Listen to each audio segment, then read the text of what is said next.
it's Melissa Hollis. I am going to do a video for you on tips and tricks for dropshipping selling on eBay. I get a lot of people who contact me. I've been selling on eBay for over a year. Well, I've sold on eBay before, but really dropshipping for this last year. And I've had a lot of success, and I get some members who contact me who are not part of my team, and they're really interested in what are you doing. And I've had people who message me that want to join, and they really want to know, like, what do you do that's so different? So I am going to go ahead and share a couple of my tips and tricks. Of course, the training that we offer is way more, and it gets really into detail. That's why you join the program. So I'm going to give a couple of tips and tricks, but I'm not going to go too far, obviously, because that is for our members. And if you were to join my team, I actually have I think I'm at like 30 videos on tips and tricks and really how to be successful on eBay. But I'm going to share a couple of things that I think that everyone could use to know. So the most important thing that I always say is titles. When you are selling an item, it's titles. So when somebody messages me and says, I need to know what I'm doing wrong, I'm not getting sales, first thing I ask them is, let me see your titles. That is what matters. So I'm going to give you an example. I'm just going to look at the word blue.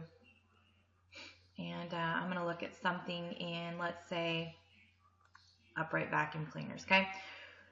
So let's say I wanted to sell this Auric vacuum here, okay? If I were to list this on eBay, I would not put the word Auric.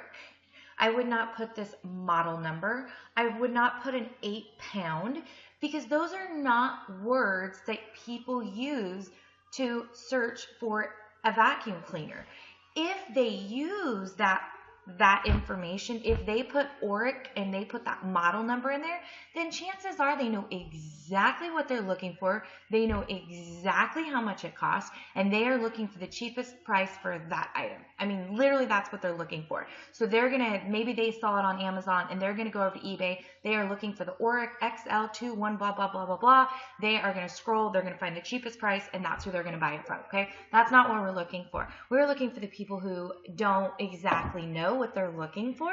They know that they want I would verify that this is a commercial. It says it's a commercial. I go ahead and click on it. Take a look. Okay, this is a commercial vacuum, so I'm comfortable listing the word commercial. I'm always very leery of that. Like, I don't want to explain it as being commercial if it's not. So this is what I would do. I would go ahead and put that this is a commercial upright vacuum. That is a normal words that somebody might search for. Most people don't care if it's blue. They don't care if it's 8-pound, and they don't care, that's not what they're searching for when they're searching for a vacuum. So I would go ahead and put, commercial upright vacuum. Now I have all of this words left that I can use in my title on eBay to attract the most attention. So I would think, and here's the deal. I've been doing this for a long time. I have a list of keywords that I always use. This is from my personal experience, from the research that I've done, the keywords that really work. And I have a list. Now, if you're on my team, I've provided you that list. If you're not on my team, you're going to need to make yourself a list. What are popular words that people might be using? Now, this is commercial. So where would you use a commercial vacuum? Maybe you have a cleaning business. So maybe you would put in the word cleaning business. This is a cleaning tool. So maybe you put in the words cleaning tool. You would have maybe at a restaurant, a diner. Maybe you want to use this an office. You would start thinking, and I have this list of words that I go to that, excuse me, I can always look at. Anytime I can't think, like, okay, what are the key words if somebody were looking? And the reason I want all of those key words is maybe somebody who works in an office, they don't think of the word commercial or upright, but they might put in office vacuum, because they're thinking, well, I don't want a regular one. I want one stronger. So an office vacuum or a restaurant vacuum. Those are words, that phrases, as I call them, that people might actually use to look and find your item, because you want to go into a broader category so that people come across you. And I'll give you an example. I'll go ahead and put in Auric commercial with this model number, and I'll search it on eBay. Search. There you go. Okay. Okay, that's hilarious. This guy's probably must be out of stock. Sometimes they mark it up. But look at all these price range. So what somebody's going to do if they're looking for that specific one, they're just going to scroll through, find the cheapest one. You know, like this one looks good. It's $189. They're going to go back. This one's $180. You know, there's a couple reasons why they might buy here. Maybe they just want to use PayPal, or then maybe they're not charged taxes on it. A couple of reasons they might go with this one, and boom, they're going to buy it. You're not even in the competition. So all these people who have priced it up, do you see how this one has 47 watchers and these don't? Because they're overpriced and people know exactly what that item is. They're searching that exact model. They're not going to buy this one, okay? 31 sold for $199. Almost the same price as this. Sometimes it's the tax because you're not charged tax on eBay and you're charged tax on Amazon. So people might buy through here. But boom, 31 sold for $199. But let's put in just like a commercial office. I didn't research this ahead of time, so let's see what we get. Wow, here's something very similar, $299, 9 of them sold. But do you see how this Auric isn't in here? So I know that I'm looking for some sort of a commercial vacuum. I would be scrolling through here. I'm seeing, gosh, these are really expensive, $349. Okay, this one's a tiny little one. And I'd be like, okay, that's how much they cost. There's not really a lot of options to choose from. So I'm kind of scrolling through. Now, and then here's what I'm going to have. I'm going to have my listing is going to be the one that shows up in there. Now they've got all these options. They've got a lot of like ones that look like they're at a house. And if I'm in an office, I really want like a really brand new one. So I'm going to be looking and be like, okay, that's too small. All right. And I'm seeing all these options of ones to choose. Well, imagine if your listing was in there. Now, this is what they think is out there to offer. They see this one, and then they see yours, which is very similar looking. You're going to have it for probably like $249, and this looks like it's at someone's house. Well, I want a brand new one. They're going to see this nice picture. You're going to have this title that is, it's not going to say it's an Auric. It's not going to have the model number in there. So they're not going to know what this is costing. That's what's going to make it really stand out. My listing is going to show up among all of these other ones, but it's not going to be sitting next to, whereas remember when we put this in, when they search for a commercial vacuum, my vacuum is going to show up. Whereas when they were looking at that model number, all it is the same one. So they're just going to go with the cheapest price. You want to give yourself an opportunity. You're not going to, if anyone's searching for an Auric or this model number, they're going to get a list of this one, and they're not going to choose you because you're not going to have the lowest price. Whereas what you want them to do is you want them to find you when they're looking for a commercial vacuum. So that's the number one thing I say about titles. You need to make yourself a list of words that you know that work. Okay, so it's going to take some time. You're going to need to just start writing down words. The first thing I did was I started thinking of all the places. I started thinking, okay, outdoor, garden, garage, living room, dining room, bedroom, and then I just kept going from there. Restaurant, diners, lodges.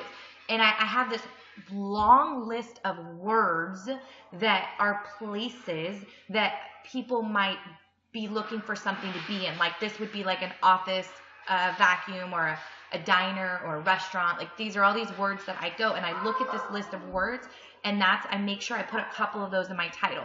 Then I have these other words that people might be, looking for.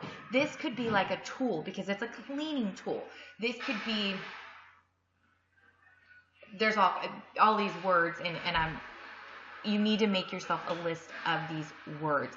Cleaning, product, container, storage. Like these are words that regular people, when they're looking for something, these are the words that they're actually going to search. So you need to have this list printed that you constantly look at. Again, if you're on my team, I provide my list. If you're not on my team, that's fine. You just need to make yourself a list. You need to really go through it and And the one thing that I always did in the beginning is how I made this list of words was I was constantly changing my titles. If I would list an item, say I were to list this vacuum, and I went back in, and I give it like about 3 days, and I only had like 14, 15 views, then something's not right with my title. I would go back and I would make a change. This is tedious in the beginning. It's supposed to be. This is a business. You are working for something. You want to get sales. It gets easier. These words flow off the top of my head, but they did not in the beginning. And in the beginning, I was constantly changing my titles. Do I change them now? No.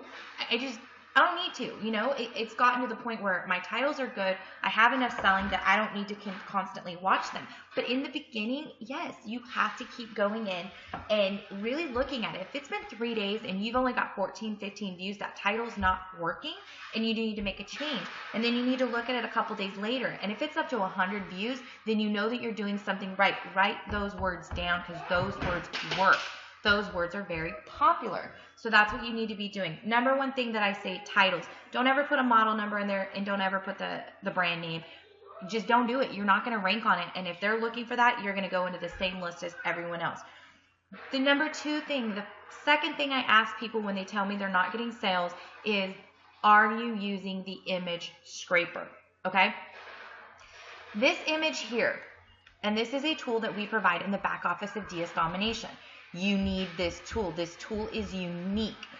This image right here on Amazon itself, and I do not know the technical words, but there's like this computer thing that names this file, and this image is branded as being an Amazon image. So when it uploads in, if I were to right click it and save it, when I upload it to eBay, it has the same like big long fancy, you know, HTML, whatever it's called. I don't know, all that web data stuff.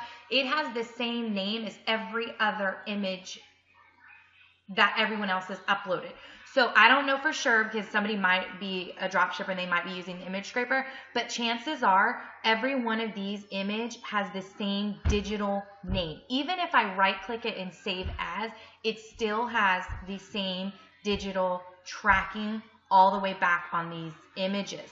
However, if you go into the DS Domination back office and you're a member, you will upload your image there and then resave it, and that will erase all of that digital coding attached to the image.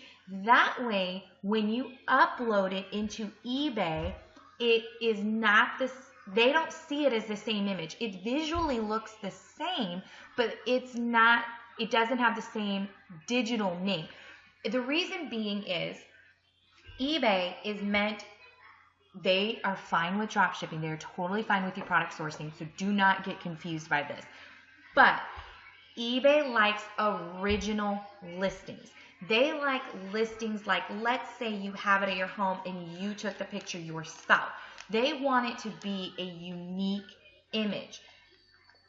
And it's because they give that more rank. Because, you know, items get, hold on, what? Yeah, go ahead. I'll be right there to change it. Sorry, kid. So when you have an image and there are 300 of these images uploaded into eBay, you kind of are getting stuck into the same search queries and you're not going to get special rank. You're going to be stuck with the other 300 people who uploaded the same image. So if you were to A, have the item at your house and take a picture yourself, then it would be, that would be a unique image and you uploaded that, they would give you rank on that because it's a unique image. But I don't have this or commercial vacuum and I'm not going to pay $200 to have it shipped to my house so I can take a picture. I can use the image scraper and I can upload it into the back office of DS Domination and it will change it and make it unique. So now when I upload it, eBay is like, oh, thank you. That's a unique picture. That's not the same picture every other 300 people have uploaded. So we're going to go ahead and give that picture more rank than the other of the same picture because they don't see it as being the same. So when somebody messages me and says, I'm not getting a bunch of views, I ask, let me see your title. and are you using the image scraper? And 9 times out of 10, it's one of those items, and if they're not getting sales, it's usually because they're not doing those two things. Okay, so you've got to be doing that. Now, those are the two most important. Most important is the image scraper and the titles. There are a couple of other things that once somebody gets to that point and they're like, well, I'm getting a sale here and there, but I'd really like to kind of take it to the next level. I do talk about less competition items. Vacuums are very popular, and there's probably a lot of people selling these vacuums. In general, that's just a popular item to be selling. So the way that I've been really successful is I sell items that there's not a lot of competition. So I kind of have a mix. But this is another idea. What I will do is I will just go on Amazon, and I will go into shop by department, and I will start digging. So let's just go in like home improvement.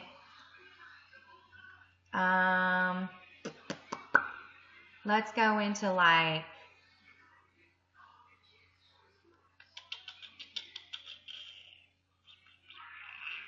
energy management, thermostats. I'm digging down, and I'm getting off of the most popular items. I'm just digging further back. And then I will start, and then I'll kind of scroll back. Okay, I don't want to choose something that only has one left in stock. So I'm going to take a look at this. Okay, like, here we go. Some remote sensors. Like, I don't really know what these are. And I can't imagine that they're like selling all over eBay, because I kind of dug back in. I didn't choose the item on the first page. I didn't choose, the top selling items. I went for something unique, kind of different. That way there's not, just a crap load of them being sold all over eBay. I'm kind of looking for these really oddball things. The items that I sell the most of are the items that I had to ask my husband, like, hey, what's that? What do you use that for? And I had to get on Google to kind of figure out what it is. And I just start looking, and I'm like, okay, so it's a remote control, measures the temperature and occupancy. Okay, so this obviously works with something else. I would just start digging. This is how I get these items that are really awkward. I mean, I sell like these, tools that you use in their house that I don't even know. I've sold some like buffing equipment for cars that I had no idea what it does. I had to do a little bit of research. But these are my quality listings that I sell a bunch of. I don't know if this is a good item. What I would do is I would do a little research on it. I would go ahead and list it on eBay for a profit. And I would have to Google what it does so that I could find the best keywords, and I would see how many watchers I get on it. And then a couple days later, I would see if I get some more watchers on it. And then I would go ahead and see what it does from there. And then I would kind of look at these thermostats. Okay, I'm seeing these thermostats are normally like 200, 190, such and such. I might go ahead and list this one. It's only 137. And I would go ahead and look through it. It's on Amazon. It's got free shipping. This is the one I would probably list. It's not the most popular. It's not the highest priced. And I would see what this item does. So that's a little bit of how I get away from competition. I just dig back in these categories. I just keep going further back I'm not clicking on the best sellers. I'm going back further and further so that I can find kind of a unique item that there's not as many listed all over eBay. And finally, I already touched on this, but you've got to play with your titles. If you need to be checking it every couple of days to see whether or not you're getting views and whether or not you're getting watchers, if that is not changing on a daily basis, moving up, then you need to be taking a look at that list of keywords that you are putting in your title. So those are my tips and tricks for being successful on eBay. If you want to message me, you can reach me on Facebook. It's under Melissa E. Hollis. You can also visit my site, which is rockthemoneyfromhome.com. You can join my team. If you do join my team, you will get instant access into our training site. In the pro section, I think we have over 30 videos on all of this detailed title training, how to use that image scraper, how to name your images, how to tweak your titles, how to change the prices, everything you can think of to really help you be successful. So y'all have a great day.